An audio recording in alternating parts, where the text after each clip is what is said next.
end. We are in line 3. Lift up your feet to the perpetual desolations. The enemy has damaged everything in the sanctuary. And so remember the sanctuary that we just read about that Solomon had built so that the Lord's name can dwell there. And so so what happened is that has been destroyed, and the enemy had done it. And so being that the enemy had damaged everything in the sanctuary, and God didn't protect that sanctuary where his name dwelt, then that is why he's feeling like God had cast them off. That God anger was against the sheep of his pasture. Line 4. Your enemies roar in the midst of the meeting place, of your meeting place. Your enemies roar in the midst of your meeting place. Who else roars? Satan. You remember he goes around like a roaring lion seeking whom he may devour. So your enemies, and that's what enemies do. They roar, saying things that don't mean nothing. But don't be afraid of that. And it sends us to Lamentations 2:7 for a reference scripture. No, we had to go to Lamentations because they're doing a lot of crying. 2:7 that says, the Lord has spurned his altar. He has abandoned his sanctuary. He has given up the walls of her palaces into the hand of the enemy. They have made a noise in the house of the Lord as on the day of a set feast. So apparently God removed his hand of protection. Why? Well, it sends us to Ezekiel 24:21. Let's see what Zeke has to say. 24:21. That says, speak to the house of Israel. Thus says the Lord God, behold, I will profane my sanctuary. Your arrogant boast, the desire of your eyes, the delight of your soul, and your sons and daughters whom you left behind shall fall on the sword. So, or the arrogant boast is like, that also means the pride of your strength. Okay. Now, so God is the one who allowed that to happen.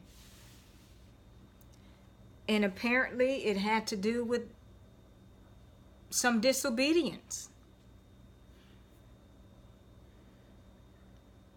But Asaph felt it, and he wrote this contemplation about how he felt about what happened to the sanctuary.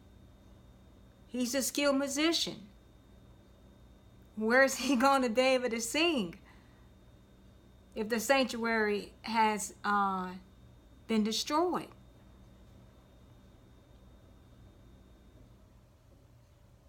And so look what he's saying. So in 4, your enemies roar in the midst of your meeting place. They set up their banners for signs. Now that banner can also mean it's a standard or a flag. Literal or figurative uses that they have it for. And in this case, it's a literal use for the enemy. So they set up their banners for signs. 5, they seem like men who lift up axes among the thick trees. And so he's using some imagery here. It's like saying they lift up an axe, you know, like men who lift up an axe among and about to what? Knock down or strike down a tree. All right, what kind of trees? Thick trees. 6, and now they break down its carved work all at once. And now all the things that, you know, were carved and everything with axes and hammers. So they tore down the whole sanctuary with axes and hammers.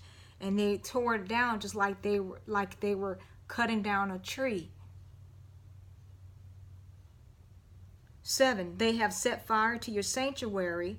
They have defiled the dwelling place of your name to the ground. So they set fire to it. They defiled it. And